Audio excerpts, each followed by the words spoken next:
ஒரு பேரு the king சென்னைக்கு வராரு.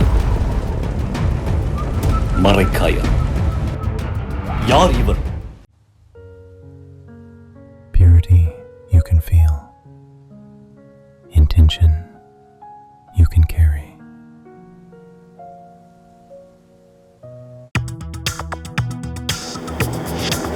Delivering smiles all around the professional careers. Reach us to reach them. Edappadi களத்திலே இல்லாத ஒரு அதிமுகவை திமுக வந்து ப்ரொஜெக்ட் பண்ணதான் பெரிய மிஸ்டேக். அது ஏன்னா அது ஈகோ. இவங்க வந்து என்னன்னா இவனை போய் நம்ம எதிர்த்து பேசுறதா ஒண்ணுமே இல்லாத கட்சி இதை போய் நம்ம எதிர்த்து பேசி நம்ம இமேஜ் என்ன வருது? நம்ம எவ்வளவு பெரிய பாரம்பரியமான கட்சி, இவரை போய் நம்ம ஏன் எதிர்த்து பேசி நம்ம வந்து அந்த களத்தை ஏன் நம்ம வந்து இவருக்கு நெரட்டிவா நம்ம ஏன் மாற்றணும்? அந்த வந்து ஒரு கேவலமான இமேஜ் இது. தேர்தல் அரசியல புறந்தள்ளப்பட வேண்டிய ஒரு விஷயம் இது. இதை திமுக செஞ்சதுனால தான் இந்த தோல்விக்கு காரணம். இவ்வளவு மோசமான ஒரு அரசியல் சூழ்நிலை மாறி இருக்குது. மக்கள் இவ்வளவு பெரிய மாற்றத்தை விரும்புறாங்க. பல இடங்கள்ல திமுக வந்து களத்திலே இல்லாத நிலைமை உருவாகி அதிமுக சுத்தமா இல்ல, தூக்கி பெரிய சுனாமியா அடிச்சிருக்கு. பல இடங்கள்ல பாத்தீங்கன்னா 18 அமைச்சர் தோத்துருக்காங்க திமுகல. அந்த கட்சியோட பொதுச் செயலாளர் தோத்துருக்காரு, அந்த கட்சியோட தலைவர் தோத்துருக்காரு. ஒரு 10வது ரவுண்டு வரைக்கும் ஒரு மேலேயே வரல. யாரு? உதயநிதி. ஆகாயம் நேயர்களுக்கு வணக்கம். தென் சென்னை கிழக்கு மாவட்ட காங்கிரஸ் கமிட்டியின் தலைவர் திரு விஜய் தனசேகர் அவர்கள் இருக்காங்க நம்ம கூட. வணக்கம் சார். வணக்கம். இப்போ திமுக காங்கிரஸ் கூட்டணியில் இல்லை, ஆனால் கூட்டணியில் இருக்கக்கூடிய காலத்தில் திரு ராகுல் காந்தி அவர்களை வந்து இந்தியாவினுடைய பிரதமர் அவர் தான் வந்து அடுத்து ஜெயிப்பார் அப்படிங்கிற அளவுக்கு பேசுனது, அந்த அங்கீகாரத்தை கொடுத்து திரு ஸ்டாலின் அவர்கள் தான். ஆனால் அதை மறந்துட்டு இந்த கூட்டணி நான் ஒரு விஷயம் சொல்றேன் கேட்டுங்க. காங்கிரஸ் கட்சியுடைய கொள்கை என்னன்னா பிரதமர் வேட்பாளரையோ முதலமைச்சர் வேட்பாளரோ அறிவிக்கிற பழக்கம் எங்களுக்கு கிடையாது. இந்தியா லெவல்லையே தேசிய லெவல்லையே காங்கிரஸ் உடைய வரலாறு தெரிஞ்சவங்க இது தெரிஞ்சுப்பாங்க. இவரு தான் பிரதமர் வேட்பாளர், இவருக்கு தான் நாங்கள் வாக்கு கேட்குறோம், இவர் தான் முதலமைச்சர் வேட்பாளர்னு எந்த மாநிலத்திலுமே அறிவிச்சுட்டு தேர்தல் சந்திக்க மாட்டோம். நீங்கள் கேரளாவில் பார்த்துருக்கலாம். இன்னைக்கு கேரளா சட்டமன்றம் எங்கேயாவது சதீஷன் தான் முதல்வர் வேட்பாளர் சொன்னோமா? எங்கன்னா ஓட்டு கேட்டோமா? தேர்தலுக்கு பிறகு வெற்றி பெற்ற பிறகு கூட முதலமைச்சர் வேட்பாளர் யாருன்னு சட்டமன்ற உறுப்பினர் தான் தேர்ந்தெடுப்பாங்க. இதுதான் எங்கள் கட்சியோட உட்கட்சி ஜனநாயகம். அவ்வளோ பெரிய சாதனைகள் செய்த மன்மோகன் சிங் 2009 நாங்கள் அவரை பிரதமர் வேட்பாளர் சொல்லி நாங்கள் ஓட்டு கேட்டோம் கிடையாது. இருந்தாலும் நாங்கள் 220 இடங்கள் வெற்றி பெற்றோம்ல. எங்கள் கட்சியினுடைய கொள்கைப்படி பிரதமர் வேட்பாளரையோ முதல்வர் வேட்பாளர் அறிவித்துட்டு தேர்தல் சந்திக்கிற பழக்கம் எங்களுக்கு கிடையாது. நீங்க அதை செஞ்சீங்கன்னா அது உங்களுடைய பொலிட்டிக்கல் அட்வான்டேஜ். அதை வந்து நீங்க எங்க மேல திணிக்க கூடாது. நாங்க தான் அறிவிச்சோம், நாங்க தான் பேசணும், அது உங்களுடைய கொள்கை. தமிழ்நாட்டை பொறுத்த வரைக்கும் பிரதமர் வேட்பாளர் சொல்லணும், முதலமைச்சர் வேட்பாளர் சொல்லணும். ஜனங்க அதை விரும்புறாங்க, அப்பதான் அதுக்கான எலக்ட்ரல் பெனிஃபிட் கிடைக்கும். எங்களுடைய கொள்கைப்படி அதெல்லாம் கிடையாது. நாங்கள் எந்த சூழ்நிலையும் நீங்கள் இந்தியாவில் உட்காந்து செக் பண்ணி பாருங்க. எந்த தேர்தலையுமே இன்னார் தான் பிரதமர் வேட்பாளர், இவர் முதலமைச்சர் வேட்பாளர் நாங்கள் சொன்னதே கிடையாது. நரசிம்மராவ் நாங்கள் பிரதமர் வேட்பாளர் சொல்லியா நாங்கள் எலெக்ட் பண்ணோம்? ராஜீவ் காந்தியை பிரதமர் வேட்பாளர் சொல்லியா நாங்கள் எலெக்ட் பண்ணோம்? மன்மோகன் சிங் பிரதமர் வேட்பாளர் சொல்லி எலெக்ட் பண்ணோம். இது வரைக்கும் எங்களுக்கே இல்லாத ஒரு புது பழக்கத்தை நீங்க செஞ்சுட்டு அதை வந்து நாங்கள் அது மூலியமாக பொலிட்டிக்கல் அட்வான்டேஜ் நீங்களே அனுபவிக்க நினைக்கிறது என்ன அர்த்தம்? அது நாங்களே செய்யாத ஒரு விஷயத்தை நீங்க செஞ்சீங்கன்னா அது உங்களுடைய பொலிட்டிக்கல் அரசியலான இதுக்காக ஆதாயத்துக்காக நீங்க செய்தது. இங்க ராகுல் காந்தி பிரதமர் வேட்பாளர்னு சொல்லும்போது இங்க ஜனங்க வந்து விரும்புறாங்க. ராகுல் காந்திக்கான மிகப்பெரிய அலை தமிழ்நாட்டில் வீசுது. அந்த அலையை தனக்கு சாதகமா மாத்திக்கிறது திமுகவுடைய ஒரு அரசியல் ராஜதந்திர கணக்கு. அதை வச்சுட்டு நாங்க தான் சொன்னோம் யாருமே சொல்லாது, நாங்க தான் சொன்னோம். எங்களுக்கு தான் அந்த பிரின்சிபிளே எங்க கட்சியில கிடையாது. எங்க கட்சியில இல்லாத ஒரு விஷயத்தை நீங்க செஞ்சுட்டு அது மூலியமா அரசியல் ஆதாயத்தை அடைஞ்சிட்டு திரும்ப அதையே எங்க மேலேயே திணிக்கிறதுல என்ன இருக்குது? ராகுல் காந்தி நாங்க சொன்னோம் நீங்களே சொல்லலைன்னா அப்போ வந்து கூட்டணி கட்சிகளுடைய ஒரு ஒருமித்த ஆதரவு வேணும். நீங்க ராகுல் காந்தி தான் பிரைம் மினிஸ்டர்னு சொல்லிட்டீங்கன்னா பல இடங்கள்ல பல மாநிலங்கள்ல பல தலைமைக்கு அது ஒரு அச்சுறுத்தலா இருக்கும். ஏன்னா மம்தா வந்து தான பிரதமர் வேட்பாளரை முன்னிறுத்தி அவங்க வாக்கு கேட்கறவங்க.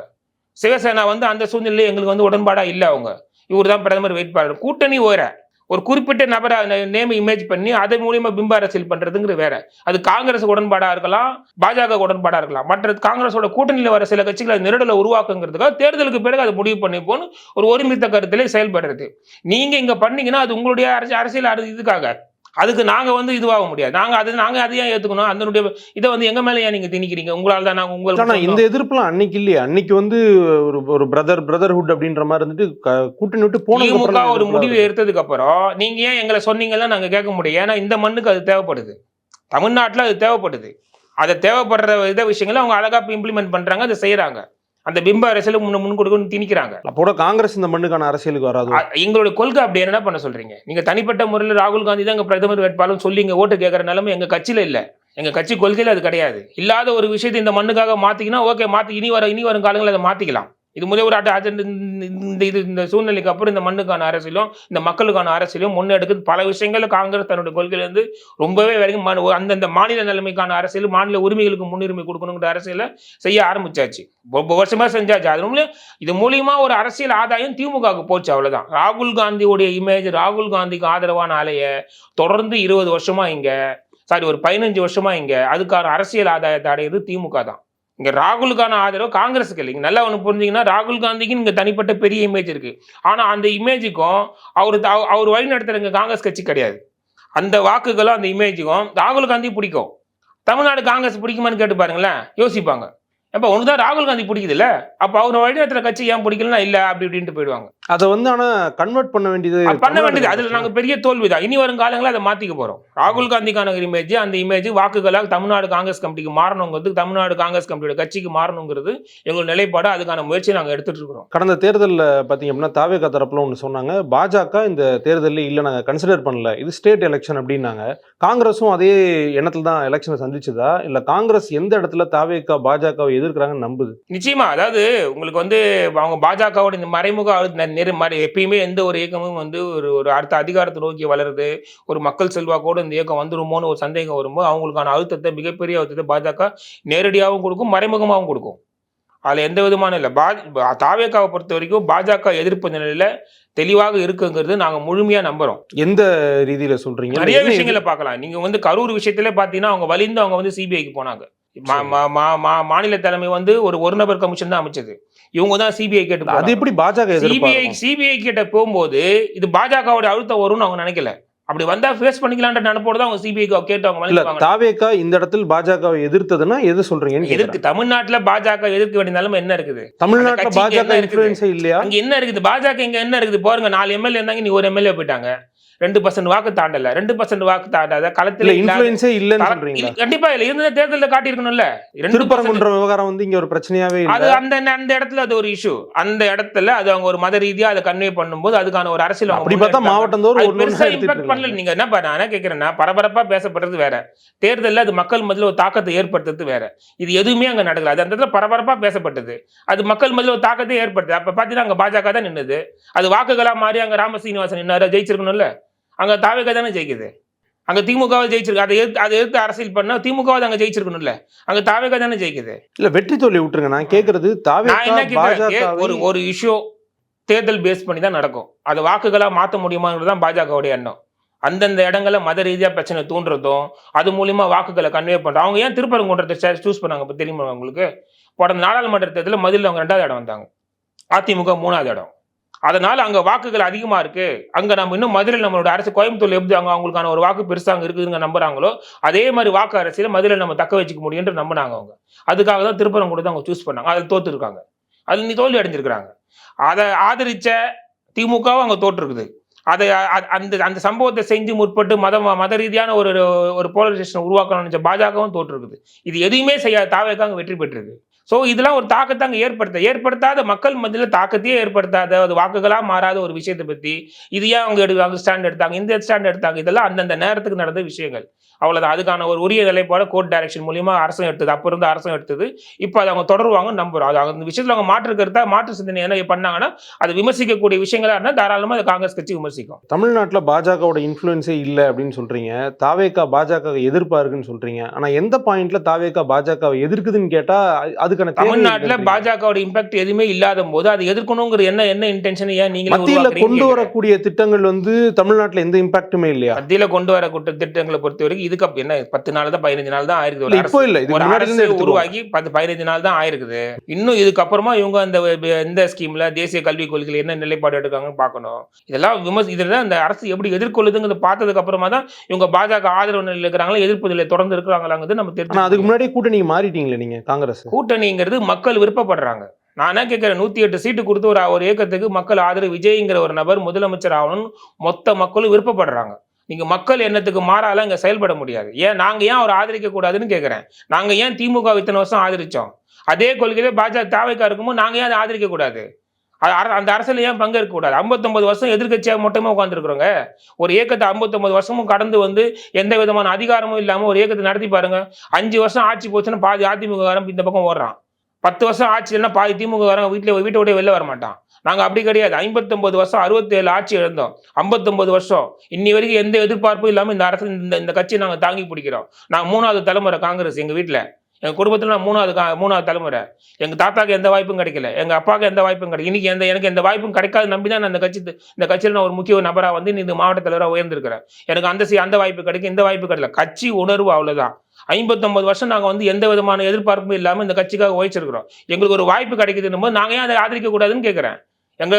நாங்கள் திமுக ஆதரிக்கலன்றீங்க, துரோகம் பண்ணிட்டேங்கிறீங்க. நான் என்ன கேட்குறேன், நீங்கள் ஆட்சிக்கு தேவையான ஒரு 10 இடம் கம்மியாக இருக்கும்போது உங்களை விட்டு ஓடியாந்தமா?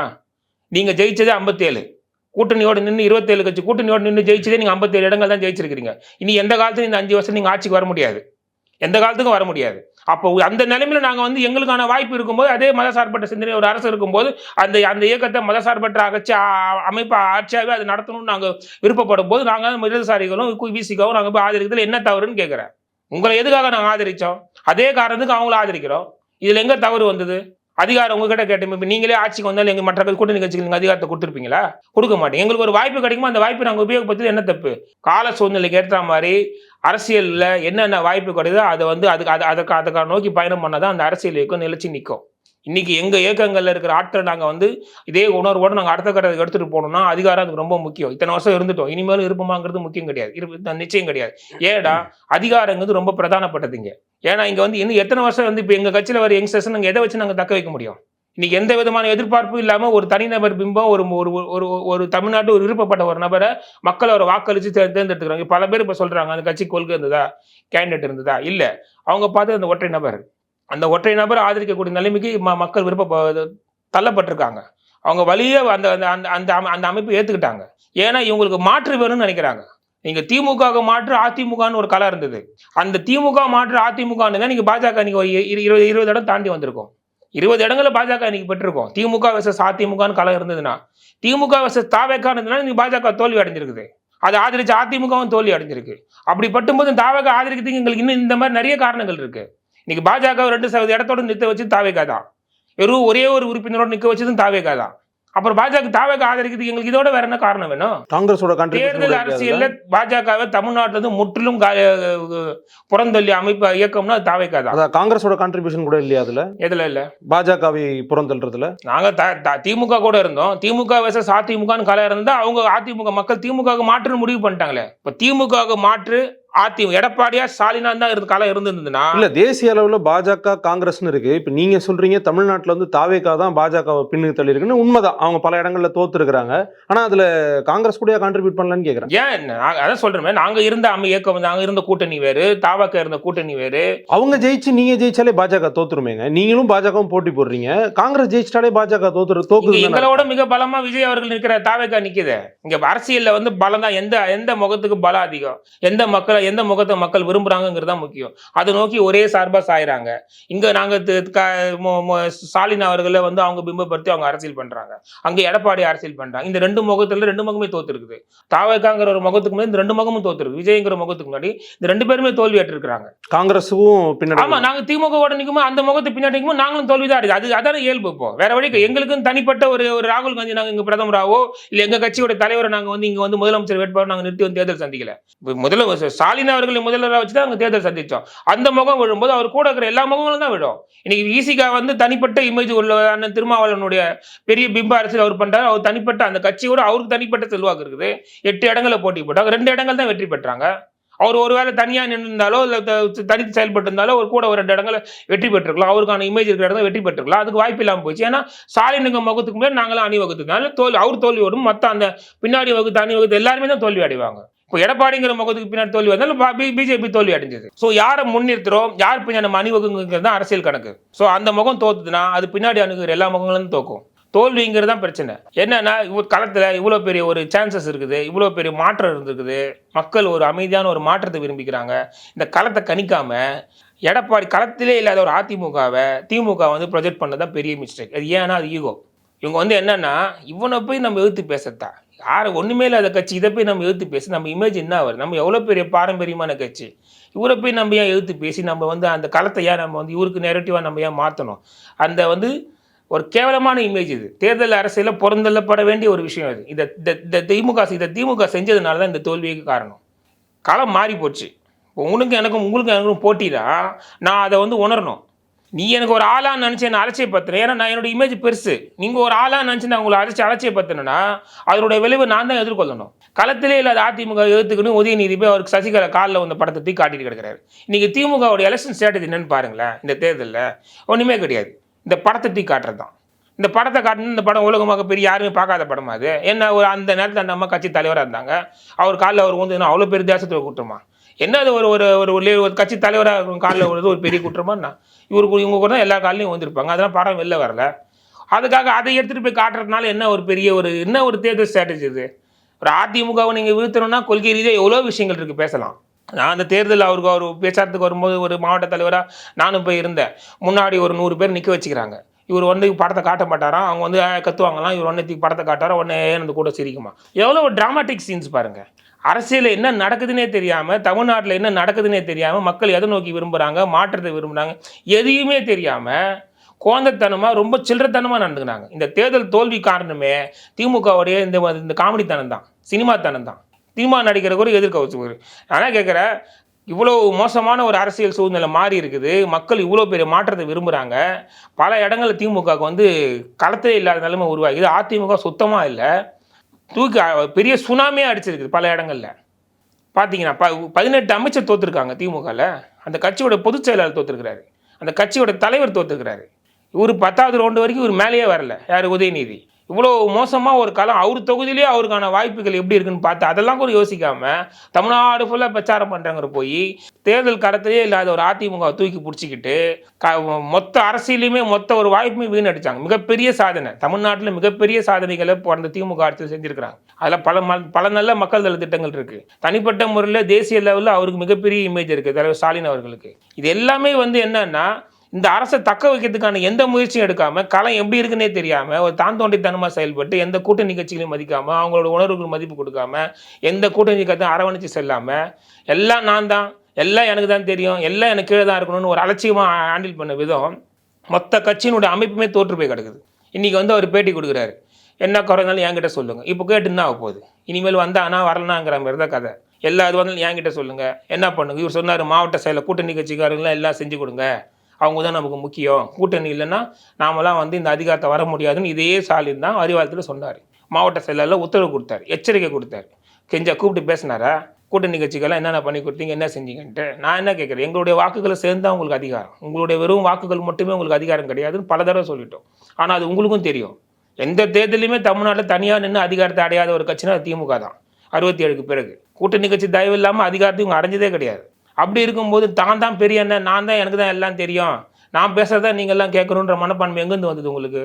அதிகாரம் வரத்துக்கு முன்னாடி ஒரு பேச்சு, வந்ததுக்கப்புறம் ஒரு ஆணவத்துக்கு முறையான பேச்சு. அந்த கட்சியோட கீழ்மட்ட லெவல் கூட ரொம்ப மோசமாக இருக்கும்.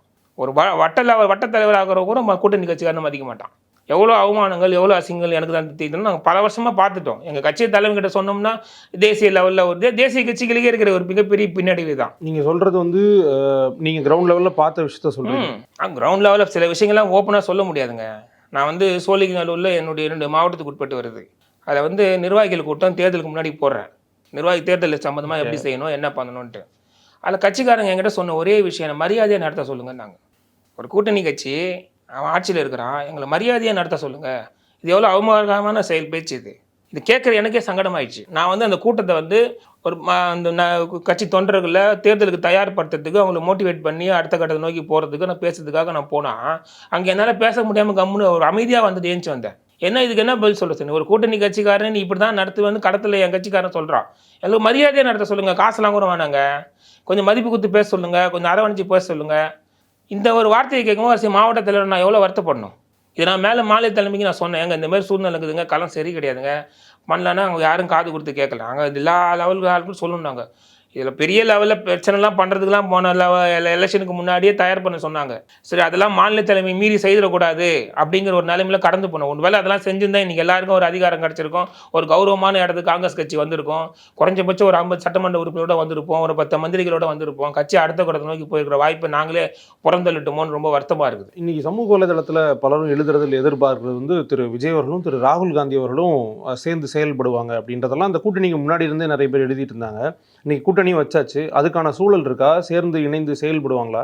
அதில் எந்த விதமும் இல்லை. நாங்கள்லாம் ரொம்ப இணக்கமாக இருக்கிறோம். அதாவது வந்து அவங்க ஒரு சீனியரு ஒரு ஜூனியருங்கிற ஒரு ஆல்ஃபாபெட்டிக் காலேஜ் இருக்கும் பார்த்தீங்களா, அங்கே ரேகிங் நடக்கும். இங்கே அப்படி கிடையாது. நாங்கள் எல்லோரும் அவங்களை கூப்பிட்டு அரவணைச்சிக்கிறோம்.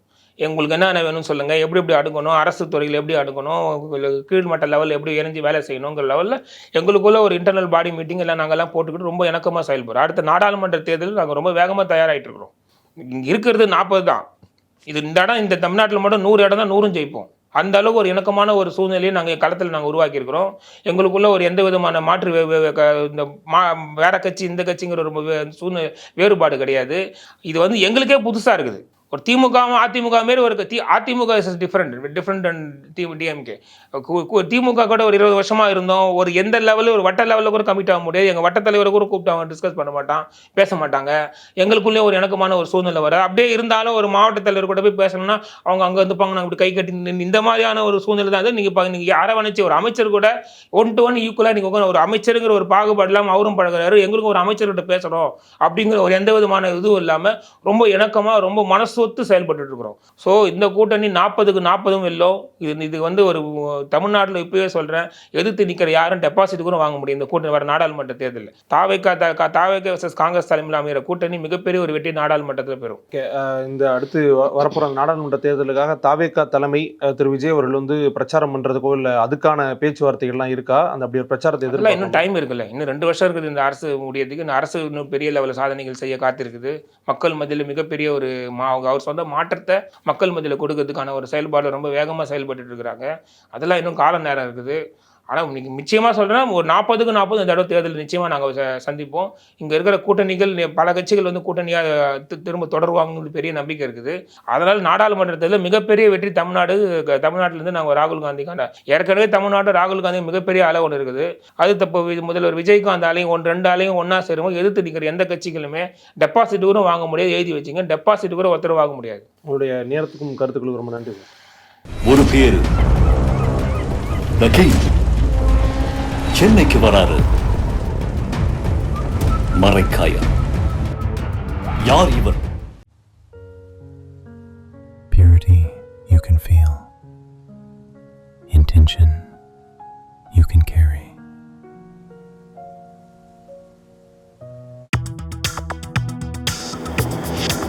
Delivering smiles all around the professional careers.